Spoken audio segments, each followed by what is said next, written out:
Hola, hoy en esta primera charla quiero hablar del positivismo relacional, que es como Gloria Gaitán, la hija del caudillo, define al pensamiento de su padre, y para ello vamos a usar el libro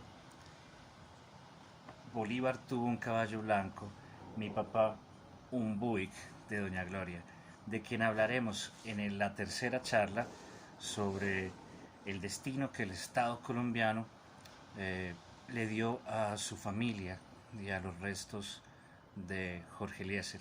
Así que, sin más, hablemos de el Gaitán pensador, el filósofo de la política. Vamos a ver un Gaitán politólogo. Y pensemos que un ciudadano bogotano de los años 20 en los años 20 se encuentra en Europa haciendo su doctorado con Enrico Ferri en ideas políticas, en ciencia política. Esto es, Gaitán conoce la ciencia de su época, es uno que se encuentra con el positivismo, como, como lo indica el nombre, con el positivismo. Y cuando hablamos de positivismo es que es uno que está consciente del método kantiano, que habla del método de las ciencias que ha creado Kant, que ha inaugurado Kant en el siglo XIX, un método que evoluciona en el siglo XXI al positivismo. Y es uno que estudia el marxismo, pero lo supera, porque está, y por eso va a decir doña Gloria que es relacional, dado que el propio Gaitán habla eh, asombrado frente a lo que en ciencia hace Albert Einstein y a la manera en la que, hay porque así hay que decirlo, la manera en la que los humanistas comprenden la teoría de la relatividad, eh, porque, porque, queridos oyentes, suponer que al decir que una teoría política hay que usarla según el contexto, porque el contexto cambia su aplicación. Suponer que decir esto y decir que evidentemente esto demuestra que es relativo a la manera de su aplicación, suponer que esto es usar la teoría de la relatividad de Einstein es errado. Digamos más bien que es inspirados en la teoría de la relatividad que de Albert Einstein, que piensan superar el marxismo, en cuanto a que el marxismo piensa que una regla se puede aplicar en cualquier lugar. Y con Gramsci, con Enrico Ferri, después también con Fano, podemos hablar del nacimiento de una antropología cultural. Este, Eso es lo que recibe Gaitán. Doña Gloria lo pone al nivel de estos filósofos, y podemos creer que sí está al nivel, porque si contextualizamos que es un bogotano que a sus 25 años hace su tesis doctoral con Enrico Ferri, donde además aprovecha para, para, para estudiar la propaganda política, para arreglarse la boca, para hablar, donde aprende y perfecciona su retórica, sus costumbres, donde aprende a valorar la higiene que aplica, que tratará de aplicar en Bogotá reglas de higiene en su administración. Eh, a los 25 años es doctor, con excelencia, con lode, con honoris causa no, con lode es con laureles, ¿cierto? Con aplausos. Y vuelve a Bogotá hecho uno de los hombres, o quizá el hombre más importante de Colombia, la persona más importante a nivel mundial. Dice doña Gloria que se diferencia del marxismo, y acierta, ¿no? Porque no acepta que desde una variable social determinada pueda explicarse y darse solución al conjunto de las relaciones de la sociedad, en toda sociedad. Y él es uno que estudia varias disciplinas. Por ejemplo, estudia criminalística, psiquiatría, medicina legal, para fortalecer su ejercicio del derecho penal, porque el derecho penal era para él la disciplina, la forma de la disciplina científica, la forma en que ejercía su labor, y la filosofía política era la que pensaba en un socialismo democrático, un socialismo democrático. Entonces es errado pensar que era marxista su pensamiento, pero yo quiero eh, eh, demostrar, yo no porque me nazca, porque sea de mi interés, sino que el discurso de Gaitán tampoco puede ser entendido directamente como un discurso socialista en cuanto a su propuesta económica, en cuanto a cómo mira la economía. Y esto lo desarrollaremos. Primero, quiero hacer otro spoiler, que demuestra que es diferente del comunismo su pensamiento, pero también del socialismo. Y el spoiler lo desarrollaremos también en la tercera charla, y es que eh, la figura más parecida en Latinoamérica, que sí logró gobernar y que gobierna durante mucho tiempo, durante tiempo considerable, y que no se puede entender la historia política de su país sin su influencia hasta hoy, es Juan Domingo Perón en la Argentina, quien tuvo, por ejemplo, el mismo reto de Gaitán de responder a la pregunta: ¿y qué somos? ¿O a favor del fascismo o a favor del comunismo? Que eran las ideologías en los años 20, en los años 30, más populares en el mundo. Porque los oyentes deben recordar que en un momento Occidente estuvo seducido por ambas ideologías en extremo, en extremo.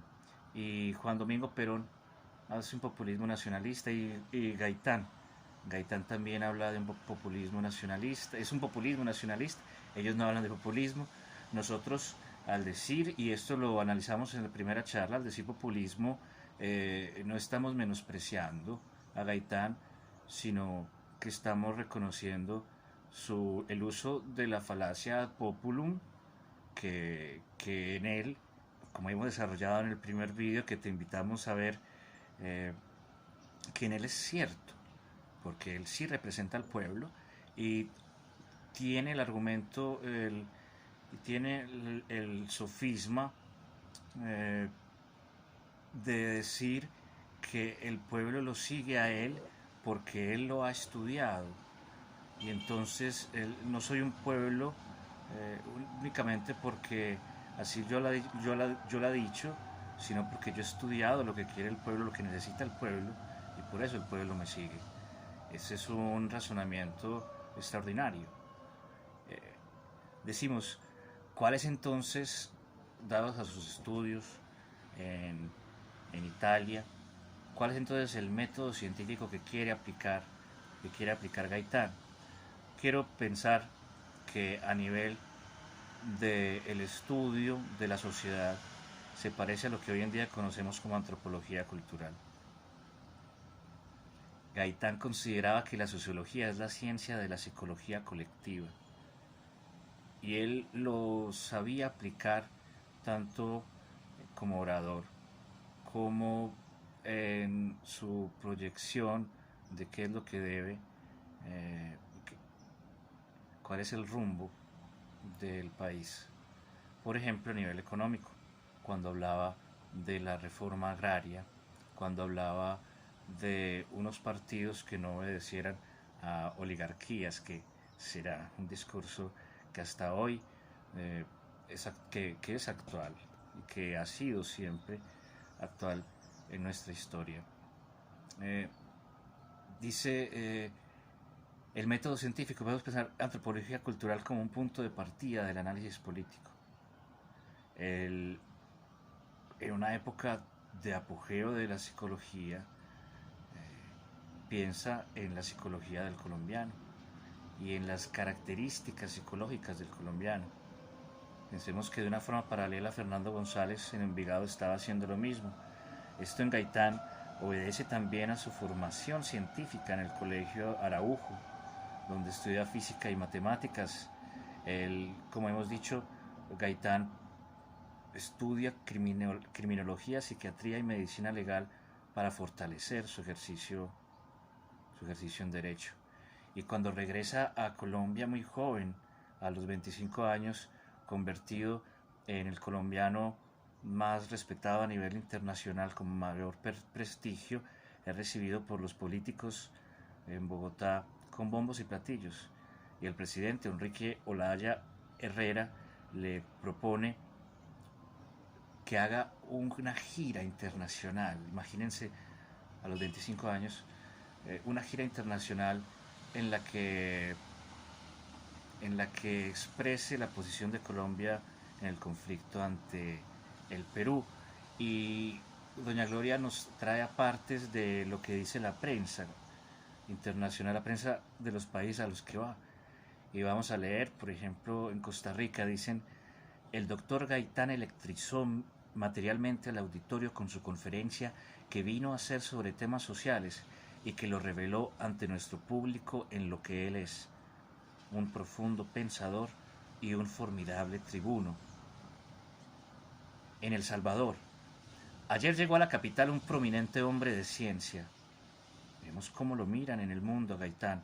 A sus 20, el viaje no fue inmediatamente cuando llega a Colombia, fue después, digamos que a los 27, porque es en el 31, a los 28 años.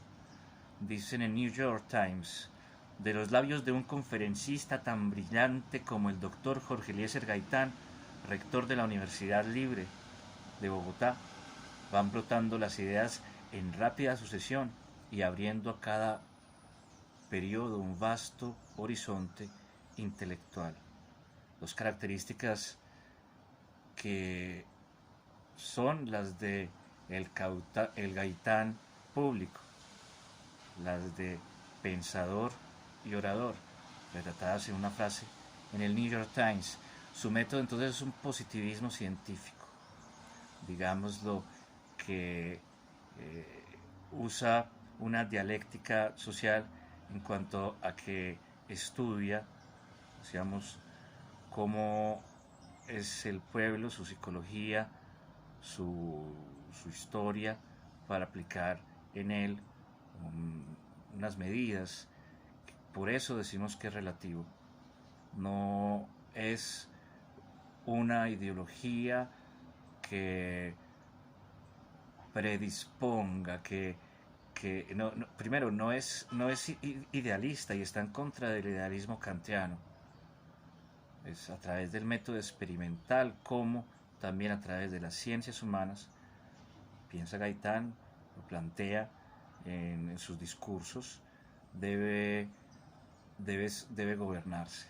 Entonces, una aplicación de la teoría de las ciencias humanas, una aplicación a la gobernabilidad, hoy decimos gobernanzas, al poder, al ejercicio del poder.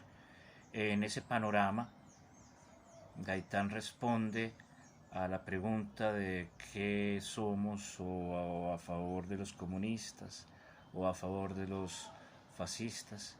Él habla de un nacionalismo que sienta valor por lo que somos, que vea lo que él nombra como el elemento extranjero como algo enriquecedor, no como algo excluyente.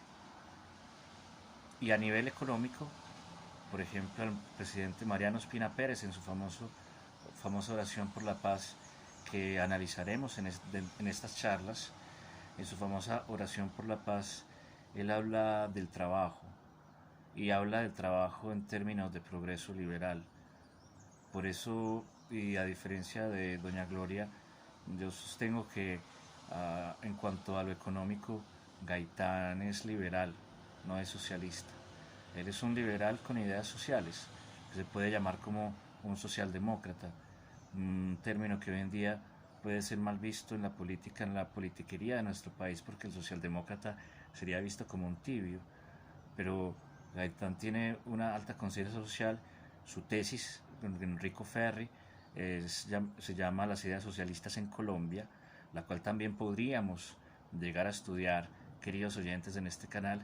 Necesitamos el apoyo de ustedes, que le den like a este video, que lo compartan, que hablan de un canal en el que estamos estudiando el pensamiento de Jorge Eliezer, no únicamente para hacer como hacen otros, que es manosear su figura, usar su nombre para causas de todo índole, de extrema derecha, de extrema izquierda, de bandolerismo, de esnovismo, de pretensiones, de ser ellos populistas.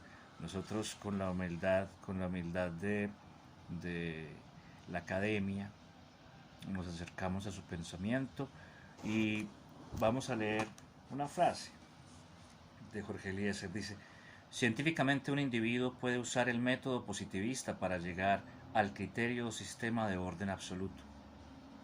Hablar de método positivista no quiere decir que se esté hablando de filosofía positivista. Y hablar de método positivo no quiere decir que no se puede tener un criterio o sistema absoluto, que sería, en este caso, pensar en un idealismo. Y está hablando de la época en que se refuta el idealismo alemán. Comte, partiendo del método experimental, llega a la concepción o criterio filosófico positivista para aclararnos la interpretación monista de la historia. Para Comte, lo que preside y determina el ritmo histórico de la sociedad es la idea, criterio trascendental que, sin embargo, ha llegado a cuajarse, a concretarse como sistema, extrayendo sus raíces del método experimental.